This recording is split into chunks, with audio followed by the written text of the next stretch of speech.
welcome to this Guardian Conversation. Howard Brenton, you've written for theatre predominantly and for television, and now you have a new novel, Diving for Pearls. How do you define yourself now? How do you see yourself? What kind of a writer? A writer. I mean, have you made a choice about direction that you want to go into? Has writing the novel changed the way you see yourself as a writer? You follow your own drum, and I had a story that I tried as a play, and the play was not satisfactory, and I think it was trying to be a novel. There's something difficult in the theatre as you go on with it. It's a very minimal form, and you want to say more and more, and you hit a difficulty in that you get a kind of iceberg effect. You begin to write scenes which are very compact, maybe rather better in their craft than when you started. But increasingly things are hidden in the scenes. And writing a novel, it can all splurge out. You know. So, and that's what happened with that attempted play, really. The differences between writing a novel and the dramatic form are quite significant. What difficulties did you encounter in making that switch from the theatrical form to the novel form? Or did you? Stamina. Because with a play you can have a brilliant 2 weeks and write the heart of the play. It may take some months to begin the play and end it. But usually with a play you have 3 scenes which are almost there immediately. And you can write them almost as if they're dictated to you. Something whispers to you over your shoulder. But with a novel, a brilliant couple of weeks may produce 20 pages, but that's nothing in the sea of writing that you've got to set out upon. So I tried to do 500 words a day and kept at it through 6 months. So that's really the great difference. It's the theatre's a very inspirational medium.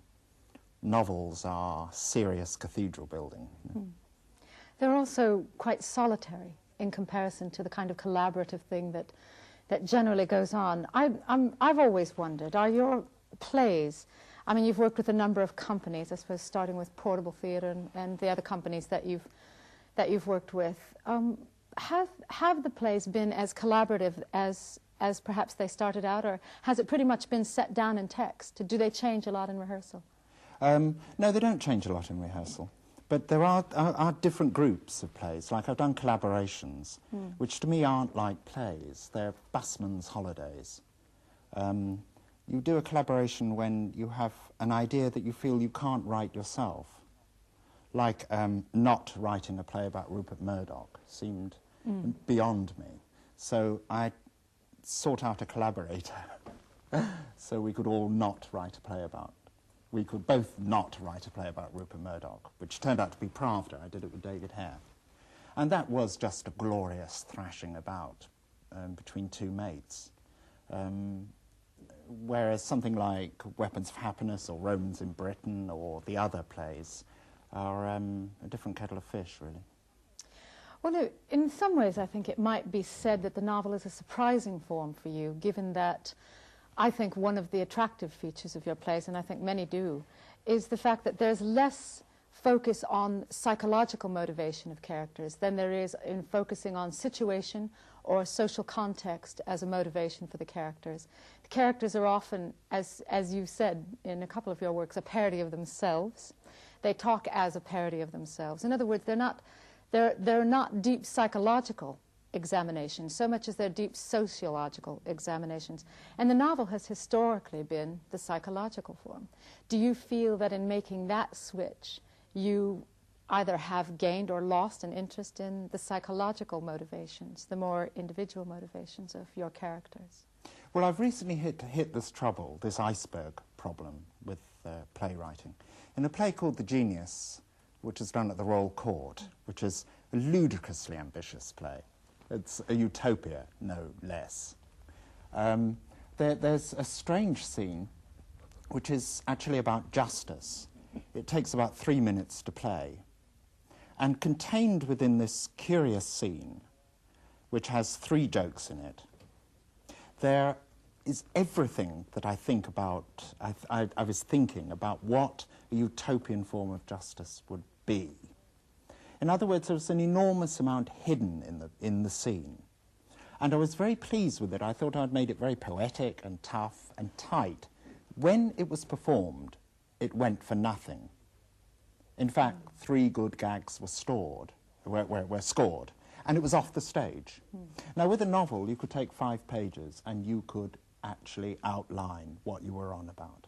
That's the attraction of turning to a novel. Also, there's this curious thing of what lies beneath exchanges and words, subtext, a kind of archipelago of influences, of what actually deflects someone to do something at a certain moment or say something at a certain moment. And the complexity of that is very interesting to a dramatist and becomes increasingly difficult to grasp. That's why you turn to novel writing. Yeah?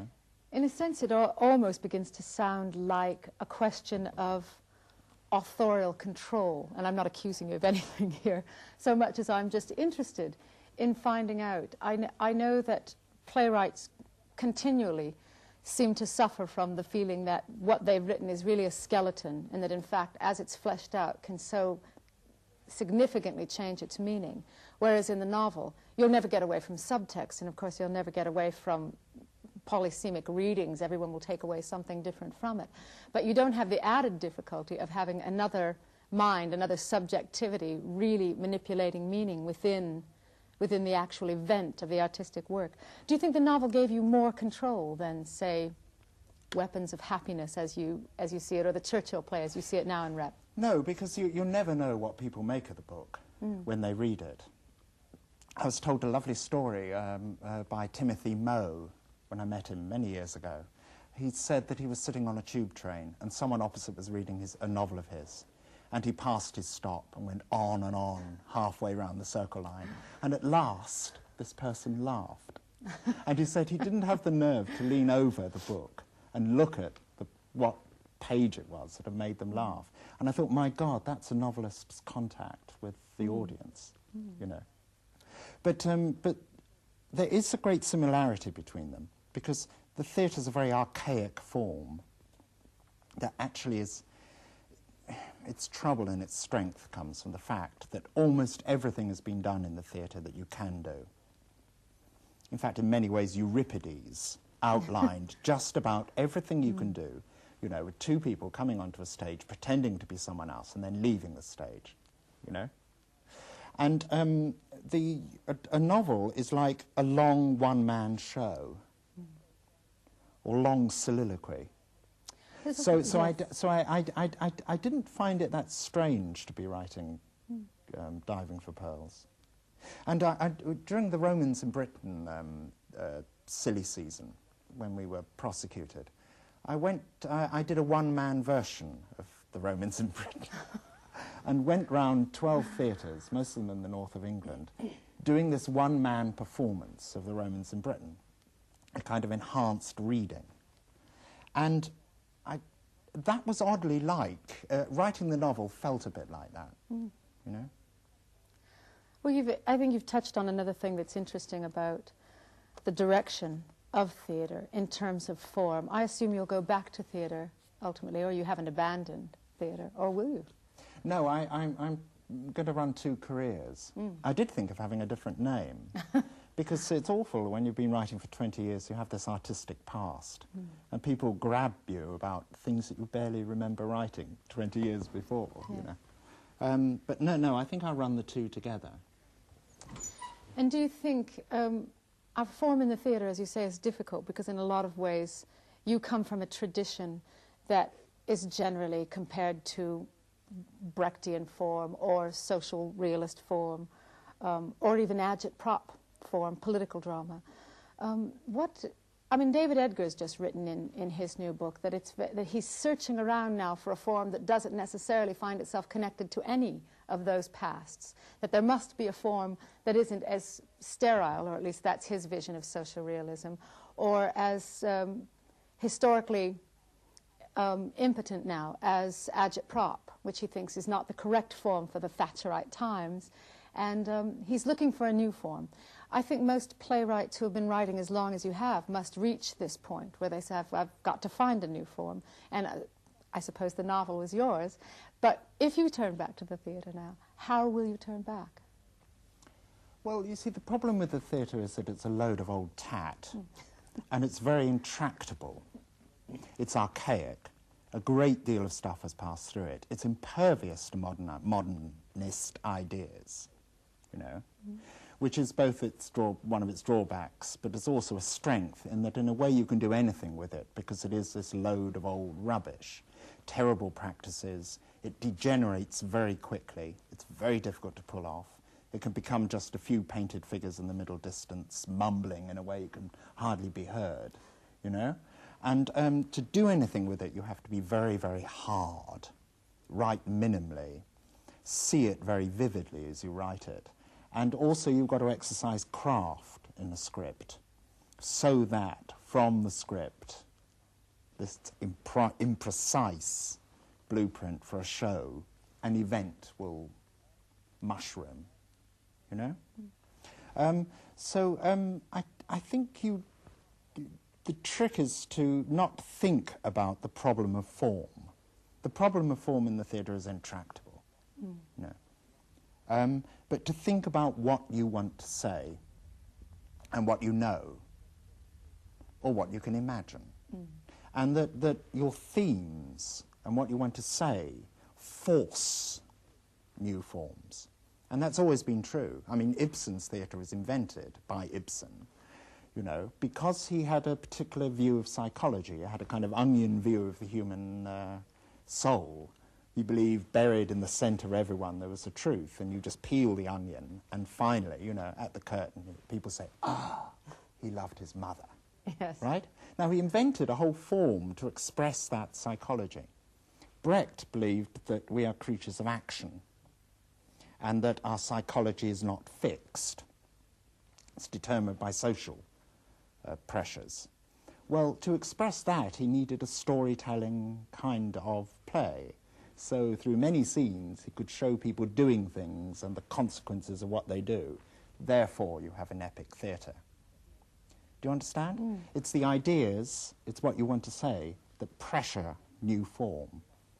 And David will get lost. I mean, I know he won't, he's got a strong brain. But you can get lost if you say, let's invent a new theatre form, folks.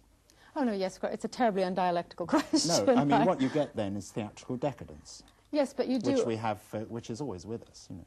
Oh, yes, of course. But I think in some senses you have, through the content, but also through the form, challenged things. I think Romans in Britain is particularly unlike many of the things that were going on theatrically at its time. And so I wonder now if you go back, because the novel is, again, historically associated with realism, historically associated with psychologism, is that, I think, a direction that you would be interested in pursuing? Or does that not occur to you as you write? Do you not think, well, I'm quite interested in realistic representations of Thatcherite Britain? No. Because Greenland was certainly a challenge to that, in a sense. Yeah. Well, with the Romans, I always thought it was always quite real to me. I really try to imagine what it would be like, say, for us to meet a Martian who is going to zap us. And immediately the Martian walks into the ICA, you know your culture is dead, which is the position that the Celts were in when Caesar's army arrived. And I tried to imagine what it would be like and dramatise it.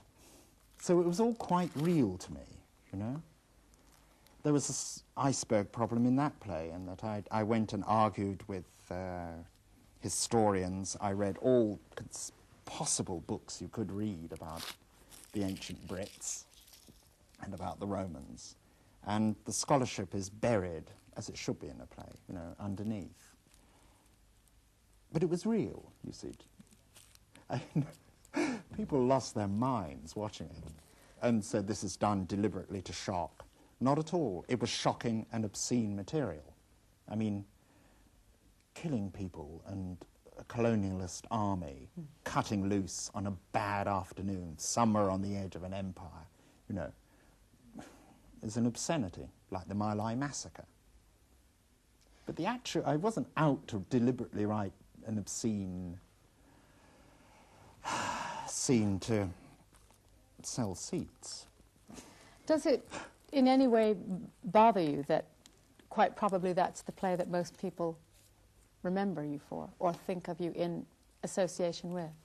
Not at all. I was very proud of the play, and I'd love it to be done again. Whether it will be or not is another question.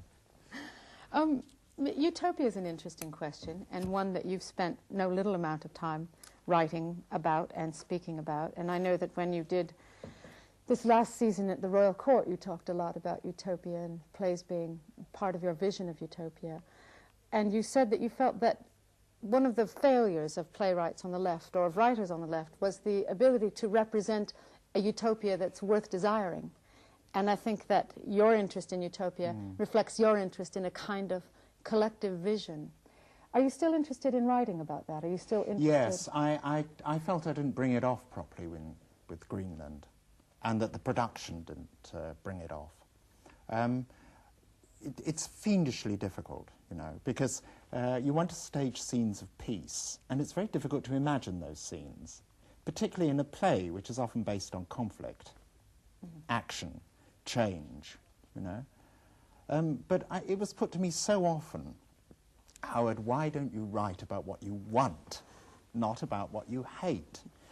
And then I'd give a good Marxist reply to this, saying, no, we must show ourselves in struggle. You know, behind the struggle lies the ideal, etc., etc. Then I thought, oh, for God's sake, you know, the theatre's just 2 hours out of a night. Why not have a go? And I had a go, and got into all kinds of trouble with it. Showing ourselves in trouble is an interesting thing for you to say, because I think that it's been a recurring motif among other writers that were associated with that period of time that you began. You continue on. Many of them aren't writing anymore. But I do think that certainly David Hare, Trevor Griffiths, David Edgar, you have always felt a kind of revolutionary duty, if I can say it that way, to expose the infighting and the faction and the betrayal and all of the things that have gone on with a kind of revolutionary movement at a time. It's certainly an interesting chronicle of the time in that way. And I wonder if you think that showing ourselves in trouble as leftists, if that was the idea behind it, didn't in some ways add fodder to the right-wing criticism of the plays, that of course the revolutionaries were always disillusioned in the end, that the factionalism in something like May Days or the disillusion in something like Magnificence just shows you where that revolutionary zeal leads you. Do you think that was a danger in those plays? No, because I think you've got to be utterly honest about it. I think left-wing plays that don't bring up Stalin, you know, or plays about... I was asked by Oscar Lewinstein once with Joan Littlewood to do an adaptation of 10 Days That Shook the World, the Reed book. And I said, yes, but the second act will of course have to be the expulsion of Trotsky and the coming of power to Stalin, at which they said no. And I thought, no, you cannot have one without the other. Socialism is a young idea and the cradle's full of blood. If you, you know, try and address this young idea and do not talk of the failures and the horrors, then you're not going to be believed. You'll be believed by the people who are convinced, and you'll be believed by the hardcore CP member, but you won't be believed by a young person who knows nothing about politics coming to see your show of a night. They'll say, this is fanatic rubbish. They killed each other, didn't they? Yeah? So it's a question of honesty, you think, more? Yes, but I'm very optimistic, because I think it's just a bit of a pain living in Britain and being at your writing height through the 80s and probably the 90s, because this is a backwater historically and a backwater geographically, you know, and politically, this country. This will pass. We really are in the middle of a second Renaissance, which began in the late 19th century. began with the Commune in 71 in Paris. You know, an idea of people owning and running their own lives, which has had a bloody and difficult history, but is very young. Look, I mean, the first Renaissance, it took hundreds of years to establish it. You wrote once about a conspiracy of obedience, which is a phrase that captured my imagination, and how we can suddenly and very rather quietly, surreptitiously find ourselves wrapped up in a conspiracy of obedience where people no longer seem to have the capacity to even rebel or resist. I wonder if you'd like to comment on whether you think that conspiracy of obedience is now grown to a point that has silenced theatre voices like yourselves in some way. I don't know. It's very. I've got a new play coming out in September called Hess is Dead, which was written for the Mickery Theatre in Amsterdam. They've licensed the Royal Shakespeare Company to do it in English. And this is a play which is trying to dramatise something very difficult. Trying to dramatise how boring Europe is at the moment. Trying to get at a kind of peace, we have a settlement in Europe, which has maintained a peace, but it needs an eternal present without either left or right going crazy. Really without development, so the markets can flourish. Historically, this has happened. 1688, our so-called Glorious Revolution, was all about this, saying, let us stop the Civil War, and so merchants can get on with the job. So they got rid of an idealistic king, who happened to be a Catholic, and got in a guy who didn't really believe in anything at all, but was a wonderful administrator from Holland, William of Orange. And the 18th century began, and in a way with it, our age. And I was struck by the parallels, you know, and by the story that Spandau Prison, the day after Hess died, they began to knock it down and are building in its place a supermarket. So I'm interested in this question of in the west of Europe, this blanding out, which does involve a kind of conspiracy of obedience. It's true, where everything is policed so that nothing exactly gets out of hand, so the supermarkets can roll. It's interesting that you're writing in Amsterdam. Do you think that has anything to do with the state of British theatre at the moment? Does it have anything to, or does that reflect your larger interest in Europe at the moment? Well, I love the Mickery Theatre.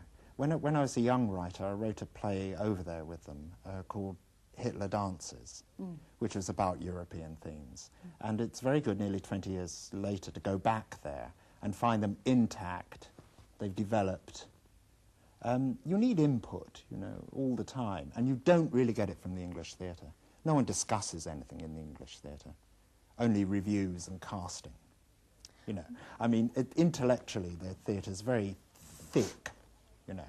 But there was a time when it was very, I mean, I recall when I was directing in America, there was a time when we read about the English theatre, and it seemed to us in the 70s that we were producing nothing like the intelligence and the dynamic sense of things like occupations, like magnificence, like Hitler dances. There were many of us who were clamoring to get to Britain to see if we couldn't get in on what seemed like a real flowering of English playwriting. And it has to be said now that as you look around the West End, certainly, and as you look around the fringe scene, there seems to be a lack of that wonderful drive and that wonderful thing that was happening somewhat spontaneously. I may have romanticized this to a ridiculous degree. No, not really, because a lot of things have happened in the theatre which make it very difficult for us, for my generation, who are very well, very intact and writing like crazy, and very difficult for younger writers, probably even more difficult for them. And these are an odd... The theatre's, as money has drained out of the theatre, largely from an attack from the Tory government, who don't believe in a subsidised theatre, because it is nationalisation. It is the idea the public own the theatre, you know. It's become very full of bureaucracy and curious committees that sit. I mean, Byzantine organisations. The less the money, the more the committees, you know. And this has happened throughout, inside theatres, sadly. You have play reading committees, finance subcommittees, artistic policy committees, executive committees. You think, I don't understand all this. Max Reinhardt just put stuff on. When we were young, we just put stuff on, you know. And so Peter Brook said that the dead theatre is always with us. And the theatre naturally wants to be a heap of old tat, and most of the time is, you know. But if when you were young you just put stuff on, that suggests to me that it certainly isn't just a question of money and whether it's there for the Fringe Theatre or there for the National Theatre, but that it is possibly a question of the desire to actually get a work across, to get a feeling or a message or a vision to a public. Do you think that's gone? I mean, does it have something to do with these kind of Thatcherite times? Does it seem hopeless? Not with me, but certainly theatre managers have got more cautious. I mean, there's a good deal of backsliding and worrying about box office and a kind of cravenness in the theatre. That's undoubted. I mean, you've got to be crazy to run a theatre, and odd people do have it. I mean, someone like Peter Hall, during the Romans in Britain scandal, did not flinch an inch. You know, very few people would have had his nerve to defend the play. To this day, I don't know whether he really liked it or not. He probably didn't much, but he thought, I'm in on this, so off we go. Do you go to the theatre? Not that much. Like most playwrights, I don't go that much. And you've never directed? I mean, well, you dream of a kind of theatre which I know doesn't exist. You know, and you dream of the great Greenland production and that it's going to change everyone's lives and the molecules in the air that the audience are breathing are going to transform, you know. I mean, you dream all this. And the actual nature of the theatre is this intractable and difficult and rather tatty enterprise, which you hope your play is going to force into a different shape. Sometimes it does. But I think it's best to take Bill Gaskell's advice. He said this to me when I was just beginning as a writer and was hanging around the Royal Court. And I said, oh, gosh, Bill, I want to learn about how the lights work and how, you know, and I want to understand a lighting board and how the traps work in the theatre. And he said, we in the theatre know nothing. He said, you're a writer. Go outside, come in with a play that tells us something, and we'll do it. Don't bother. Right? Which is good advice. Playwrights should not spend too much time in the theatre. Which leads to the question I was about to ask. Do you think playwrights should not direct? I don't know that you have directed. Have you directed? No, I haven't. You haven't. Would you, I mean, your vision of, say, the Greenland that would work, would it have anything to do with you directing it? I think I'll be a terrible director, like I was a very bad actor. Panic and sweat overcame me when I was an actor.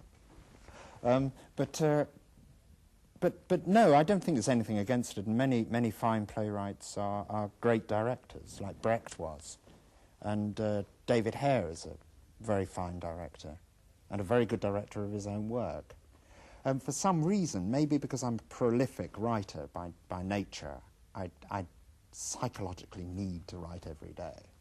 I go to pieces when I can't write, you know. I've spent all my time doing that. And the years have passed, and I never started directing. It may have been a mistake, I don't know. About the writing, and it's always a kind of mundane question to ask writers what they think makes their writing different. But I do remember one time I had a chat with Trevor Griffiths, who said, what makes Howard different from all of us is that if any of us got up in the morning and saw a milkman, we wouldn't think anything about it, but Howard would go to the window and say, oh, look, there's a man in a white coat bringing milk to the door. And I think that Trevor's point was that small things capture your attention, and at the same time, you seem to see them in a way that no one else sees them. I would agree with that largely, and I do think that small things capture your attention a lot. How do you feel about that? Do you think that's a part and parcel of what makes a Brenton play a Brenton play? Oh, it's very sweet of Trevor, actually. Well, maybe, you see, maybe with the Romans, it's an odd play in that because of the mayhem that happens in it, people think that it's a thumping great epic. Actually, its scale is very domestic and concentrates on strange things which are important in the scenes. They're drinking rituals. There's simple discussions. They're odd concerns about fields. It's all marginal, you know? The actual material is around the edges of lives. They're unimportant. The soldiers are unimportant in the army. When Caesar appears, he doesn't make a great statement about imperialism or anything. He's mainly concerned about a toothache. And by concentrating on the toothache, when he removes the tooth, it could be Britain. That is just like this little island. It could be. But I don't even make the image, you see. I thought, well, if I follow what a toothache would do with Julius Caesar, I'll be able to write the scene. So maybe this is what Trev was on about. I don't know. Do you think, I mean, do you have ideas now about the direction of British theatre? I'm following what, as I say, I think many of us perceived as a rather glorious, flowering period of political drama in Britain. Does it seem that conditions are not ripe for another kind of great flowering of English writing? Do you think in these times possibly the West End musical is the most financially stable thing, and that's the direction that will remain headed in? I think it depends what people think, what people want to say, and they will then find a way of saying it. And it is possible to do things very quickly, and I mean, I've just done a very short play with Tariq Ali, which was written in a week and as a response to certain matters, you know, about response to what's happened around the Rushdie affair. It's very possible to do that kind of theatre very quickly, very cheaply. And also we've produced a rather poetic and rather difficult play, which is not agitprop, out of this strange collaboration, you know, and you think, well, look, we've produced that, this little play, which is full of things that I've never thought about before, and surprised Tariq too. So if you address the pressure points, you may well create a new vein of theatre, which may well be viable financially. We will see. And is that something you'd like to do now? Yes, address the pressure points in the theatre? Because I was very pleased with Diving for Pearls. As I say, it was a bit like building a cathedral. And I think there's another spire about to be put up on the distant horizon with a second book, which I hope to finish next year. Well, that takes care of a kind of megalomania in my writing, which produced these big epic plays of the 70s. And it may release me to think about other things in the theatre, what you can do with the theatre. And I may well follow on from these discoveries, which I haven't really understood yet, just doing this quick little play. Very often, whole veins of work happen like that. It's very existentialist writing. You know? Suddenly commit yourself to something, and 2 years later you're still doing it. Howard Brenton, thank you very much.